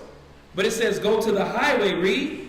And as many as ye shall find. Come on, man. As many as ye shall find. We out there in the streets working. Every brother we see, every sister we see, take this flyer. You need this in your life. Read that. Got a YouTube underneath because they're the ones that need this. Go ahead. Bid to the marriage. Come on. So those servants went out into the highway. Yeah, they went out. There wasn't no questioning. They was like, you know what, let's go. Because they knew where our people was at. They went to the highways, read. And gathered together all as many as they found. Why? Because they knew James 5 and 20. When you convert a sinner from his ways will cover a multitude of your sins. Right. They knew that. They knew what brotherhood was. Right. They didn't want to be in the situation that they're in. We got to get as many Israelites to know that they're Israelites, change their ways, so Yahweh Shai can return, man. Right. So the kingdom can be translated back into our hands, because we're as slaves right now. Right. This was their drive. Right. And these were our works. Oh yeah.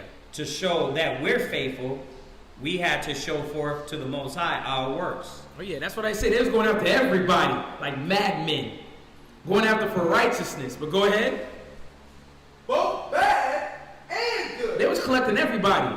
You got the good brothers, with the sincere spirit, but then you might have somebody on the block selling dope with a Glock on their hip. You over here, like we just did over there in Park Place. How many times we went over there and dealt with the drug dealers, dealt with the people that was fondling or peddling whatever over there? We were rapping with them, trying to have them change their ways. It says both bad and good. Read.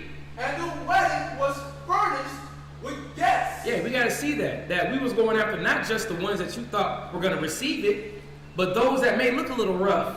You may have the homeless. In Houston, we went to the homeless spot that was under the highway. What was it called?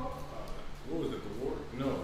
It was like it was in 5th Ward, but it was a highway where they had about 150 people living, man. It was in about tents. a mile and a half stretch. Tent City? Tent City. Yeah, a mile and a half stretch of just homeless people on left and right side under the highway. They call it the dungeon. The dungeon, there it is, out of Houston. Dang. But I don't see Joe Osteen going down there, and I don't think they got cable. I don't think they got Comcast. So the Most High was sending forth the prophets, Christ was sending forth the disciples to reach our people. Listen, I said it earlier. You got the Mormons to pull up in your hood. On bikes. If they doing it, Come on. we got to show out. Right. They'll pull up in your hood. They won't care. What? I got a precept. Which one? Yeah. Nehemiah. Oh, hold that. Hold that one too. Oh, yeah. Okay. Yeah. War ready. Go to Proverbs chapter War 1 ready. and verse 21. Oh, no, you can hold that. Oh, you got it. You can hold that. Proverbs chapter 1 and verse 21. Because we're going to build this and see exactly where the Most High said that he was going to be speaking to his people at. So we have to see, and a lot of our people, again, we're coming out of Christianity. A lot of our people are comfortable in the AC building. They're comfortable in the hymnals. Not the hymns, but the, what do you call the seats? The pews. They're comfortable with the southern, outside the tent fellowship. But a lot of our people out here lost, man, in the hoods. They're lost in certain areas that you got to drive around and see. So we got to understand that the Most High knew that was going to happen. We're scattered everywhere as a curse. So our people's in a destitute state. But read where you're at. Proverbs chapter 1 and verse 21. Actually, you can start Proverbs chapter 1 and read verse 20.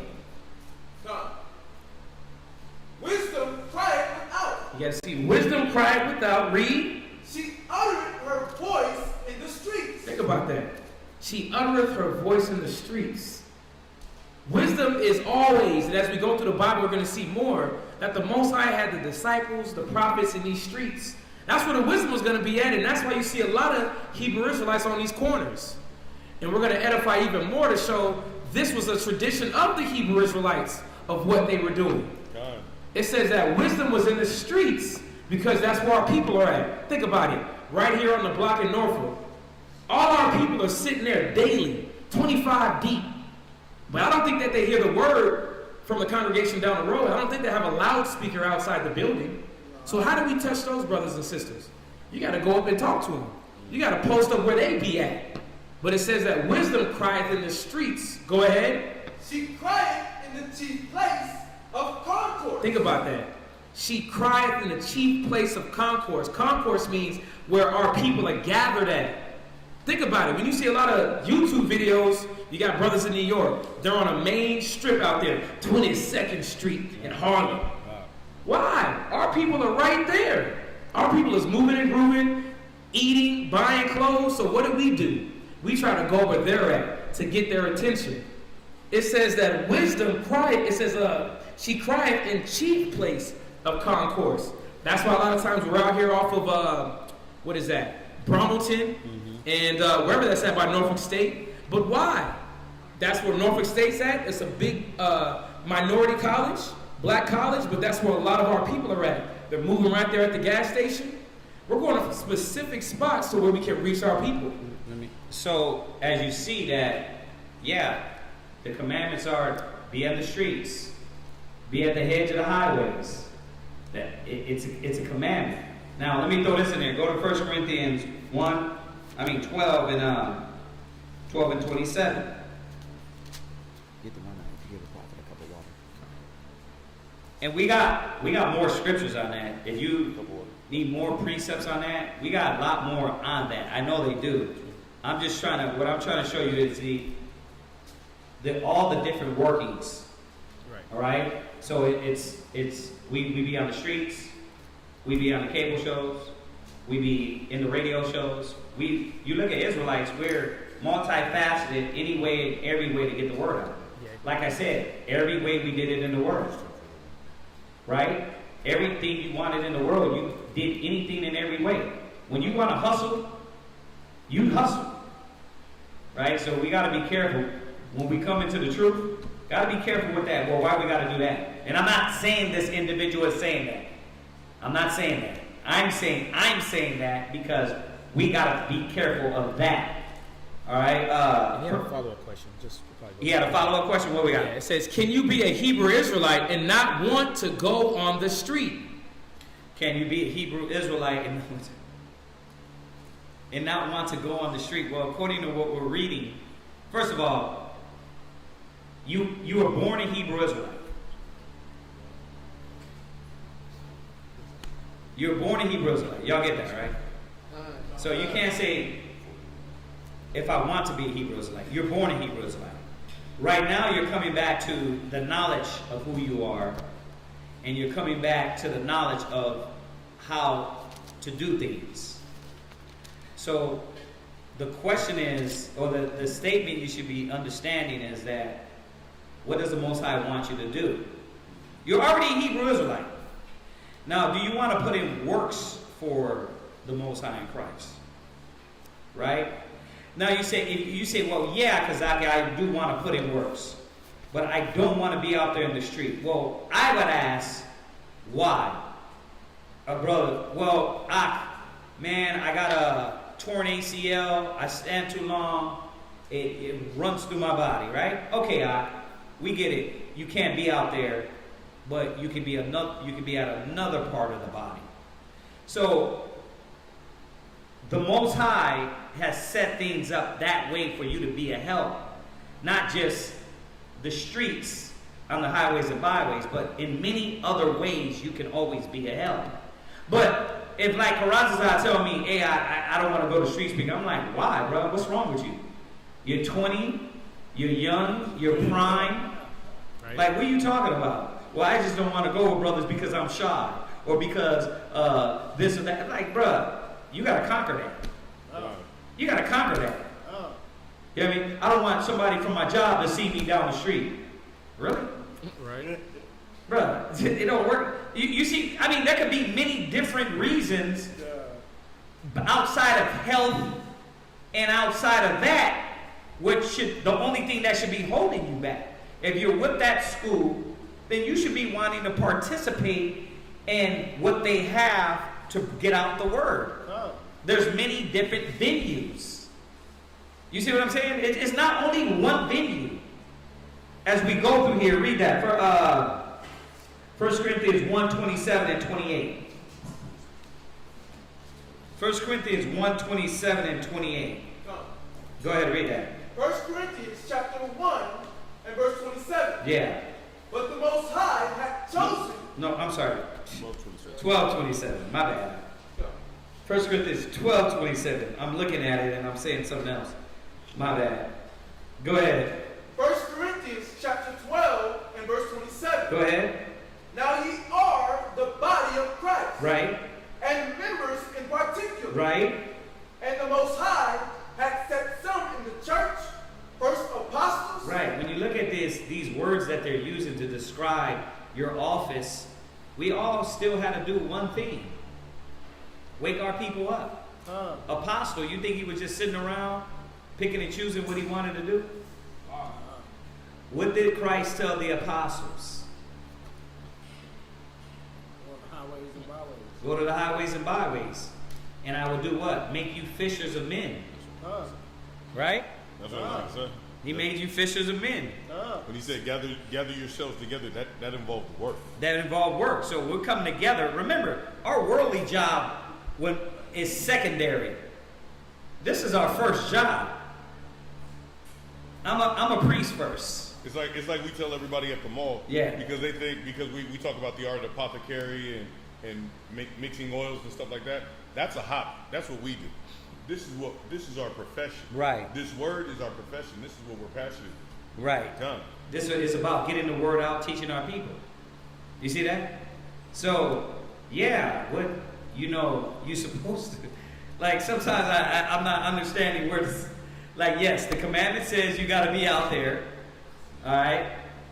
Now, if you got an illness, you got to talk to brothers that's with you, and tell them, hey, I'm physically, I can't do that. Right?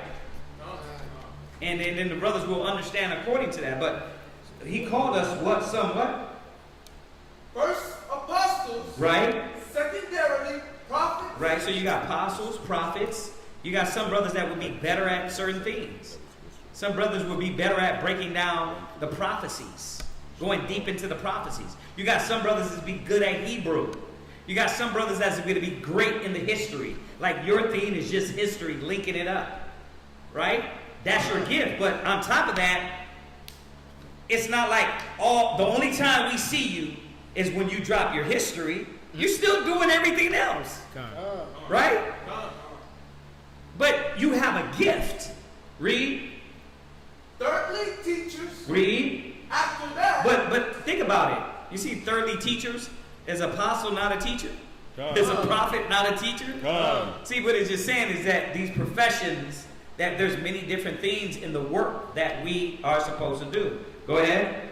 After that, miracles. Go ahead. Then gifts of healing. Right. Helps. Governments. Diversities of tongues. Right. Are all apostles. So all ain't gonna be in the head. Everybody ain't gonna be in the head, guiding and setting things up. But when you look at the apostles, they were running things, but what were the apostles doing? They were still out there, the highways and the byways. Paul was going where?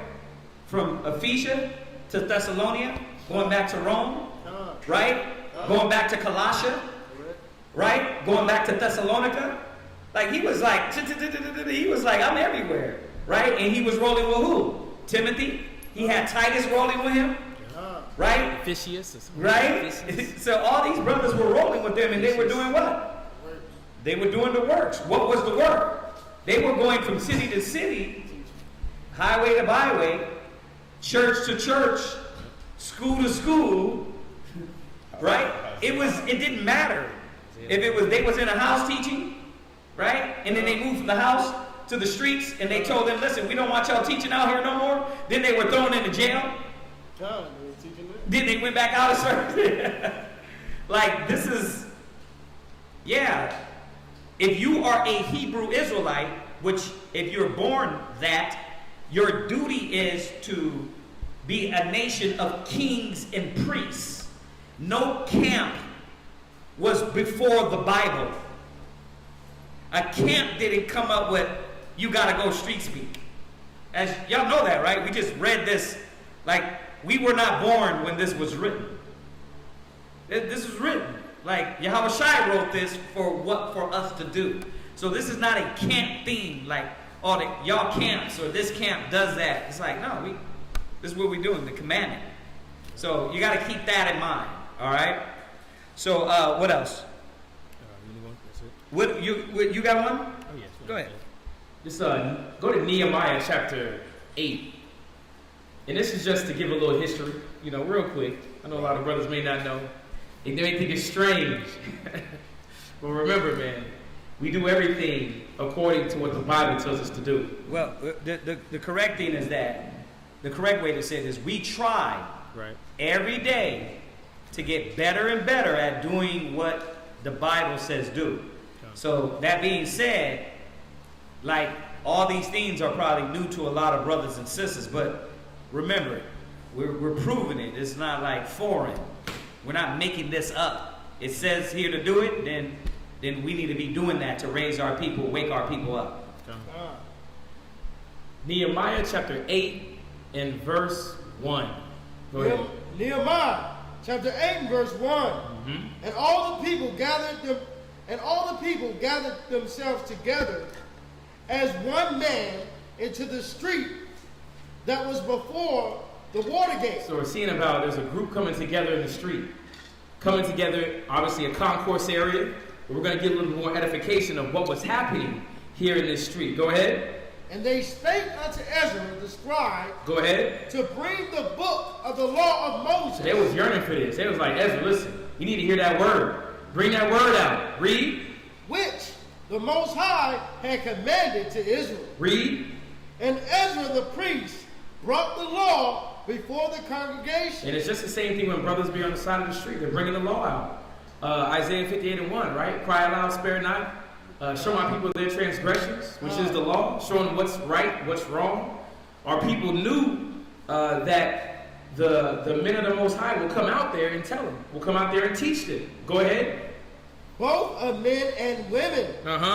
And all that could hear with understanding. Upon the first day of the 7th month. Go ahead, keep reading. We're going to keep going in a little bit more detail. Read. And he read therein before the street that was before the water gate, from the morning until midday. Think about that. Morning till midday. He was out there for about 5-6 hours. Going in. Answering questions. Giving the people what they needed. But again, this was in a concourse area. They were in the street. They wasn't talking about a building. Go ahead. Before the men and the women. Read. And those that could understand. And the ears of all the people were attentive unto the book of the law. They were attentive. They were listening. Because this man Ezra was out there going through the Bible, showing our people their transgressions. Or just answering questions. Go ahead. And Ezra the scribe stood upon a pulpit of wood. He stood upon a what? Pulpit of wood. Think about it. A lot of Israelites, you see them with what? They're on a pulpit or something to stand higher. A lot of Israelites are doing the same thing that was already ordained in the Bible. A pulpit of wood. Go ahead. Which they had made for the purpose. Think about that. The purpose of going out, teaching our people. He stood up a little bit higher so he can see people to teach the word of the Most High. So we're seeing that it wasn't nothing strange when you see Hebrew Israelites on the corners teaching our people. Go ahead. And beside him stood Mattathiah. So now we got people behind him because we understand that when you're out there going, giving this word, it cuts. Some people may get a little mad. You know, some people may get a little jumpy. But what was going on was that they had protection around them, protection around the priests. Go ahead. And Shema. So it had Mattathiah, Shema next to him. Read. And Adoniah. Go ahead. And Uriah. Read. And Hilkiah. And Messiah on his right hand. Think about that. That was 6 men. 6 men next to him while he's reading the word of the Most High. Go ahead. And on his left hand, Pedaiah.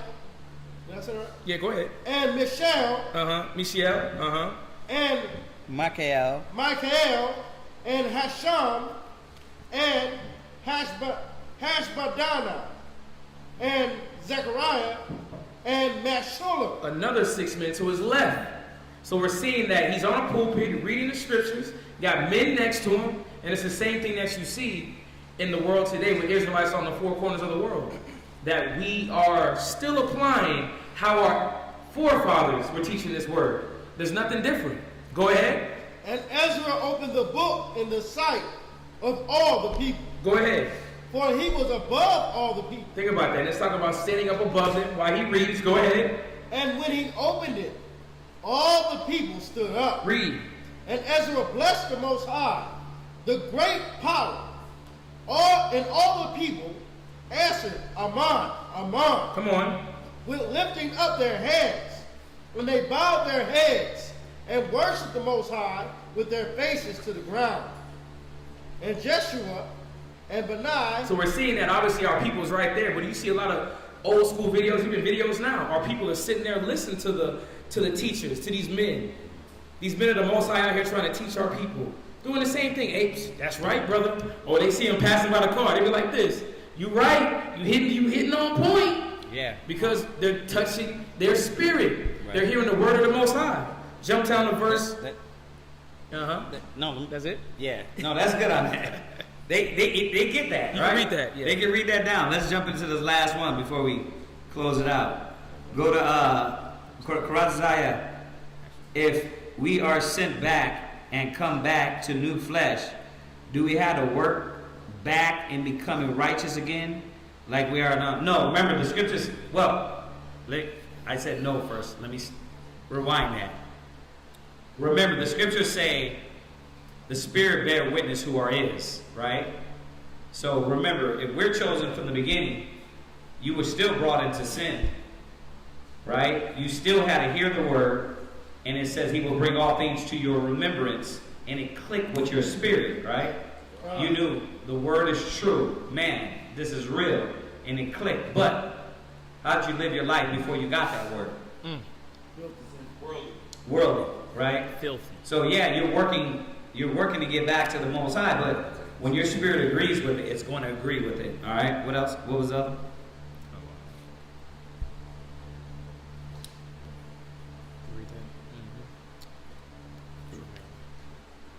Says, this is from Romero.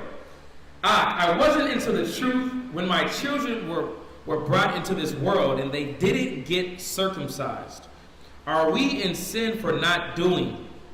Also, do I get it done ASAP?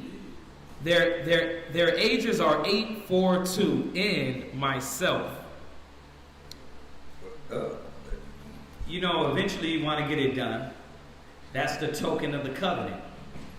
But remember, the Most High is looking at your spirit, most of all. So, let's say if you didn't have the money, you think the Most High is going to be like, you know what? If Yahweh came back, he's going to be like, listen, you ain't circumcised, you can't go. What is that determination going to be on? Your spirit. Judgment is going to be on your spirit. So there's a lot of things we fall short in the flesh. So don't let that be a burden. Remember, the law is spiritual. So every time we go over the commandments and the law, I don't just talk about the commandments alone, do I? We also talk about the spirit. Because if you're not meshing the two in, then you're going to be like the Christians, you don't need the law, or like certain brothers where you don't need the spirit. You need both, the spirit and the law. That being said, get it done when you can get it done. You know what I mean? But don't let that be a burden, like now all of a sudden you're wicked because you're not circumcised. You're going to be wicked if your spirit is wicked. But your body and the token of the covenant, when the Most High gives you the way, you get that done. Simple as that. We've had a lot of brothers that had that issue, that they weren't circumcised and they were doing the work, going about, and then eventually they got it done. So remember, don't let that be a burden on you as of yet. But the good thing is you get them, the younger you get your kids done, it'll be easier on them. The younger is easier. When you get it done at 30 and 40, ooh, you're going to feel it. Yeah. You're going to feel it. Remember, we didn't feel nothing. We was babies. When I didn't feel it. I know some cats, man, that had to do it recently. It's a sensitive thing. So, but otherwise, spiritually, don't let that, like, all of a sudden you're wicked because you ain't circumcised. Nah, that's not how it works, man. The Most High knows a lot of our brothers and sisters uncircumcised in the brain. He says, circumcise the foreskins of your mind. You know what I mean? So that's the most important thing. And then your body's going to follow. You see that? Just like y'all were told about y'all hair. You're letting your hair grow now. But just because your hair ain't grown to its point, are you wicked? No, because his mind is already in the right place. Like, I'm following the laws of the Most High. You right? Exactly. Yeah, but that's what I'm saying about time. Like, that's how the Most High looks at us. He obviously gives us time because he lets you a certain amount of years run rampant like an animal. And then when he called you, he said he called you to repentance. That's when you're supposed to start moving forward. Keep moving forward in the Spirit. And that's what you're doing, Ricardo. Just keep moving forward in the Spirit. Not looking back. Ramiro. I'm sorry. Ramiro. All right. Is that it? So, yeah. Once again, good questions. The funny thing is, 2 days ago I said, nah, we ain't coming in answering no more questions. We gonna go over this class, but y'all been asking questions, and I don't wanna just shoot every one of you, all the classes we've been over. But let me say this again. There's a lot of classes on our main channel that has everything we've been going over. We've been doing this on that channel for 10 years. So if you go through and start looking at certain classes, you'll start seeing that the way we answer these questions do not change. You know what? I'll take that back. They change in the sense of the more and more we're learning, we get more well-rounded in understanding who we're dealing with, wisdom. All right? Other than that, it's the same thing. So keep checking out our other classes on the other channel. And I say the other one because this channel is fairly new. We only got like 800 subscribers. On that one, we got like 12,000. 1,200. So it's a little bit more. Is it 1,200? No, it's... Oh, it's 12,000. It's 12,000. It's 12,000. Yeah, it's 12,000. It's like, we've been on that channel a long time. There's a lot of videos on there. So just saying that. Keep that in mind, all right? Any other questions or anything? Brother, I didn't ask you. What's the brother's name? Oh, sorry, TJ, did you have anything? I mean, we didn't ask you if you had anything. You didn't have anything? No questions? All right. Well, nobody had anything else? Nothing? You good, Doc? Okay. All right. Well, if that's it, anybody online, if y'all know the deal, we'll be back here for Shabbat class. That's tomorrow night. If we didn't get your question, we'll go over it tomorrow. If we don't have any questions, the brothers will go over the classes. Like, they probably got about 30 classes now stacked up. They probably got like... Up to the ceiling, right? I'm capping, right? They probably got like... Ariana got like... He probably done... L5. What? L5%. You said 35? 40? About 40 classes? 35, 57. Yeah. Nah. So, no, nothing online. So if that's it, let's salute them. Everybody say shalom. Shalom. We'll see y'all on the Shabbat. The Bible on cop. The Most High is my rock. TK. Rock. The Most High is my rock. The Most High is my rock. My rock. The Most High is my rock. In the name of Messiah, the Most High is my rock. The Most High is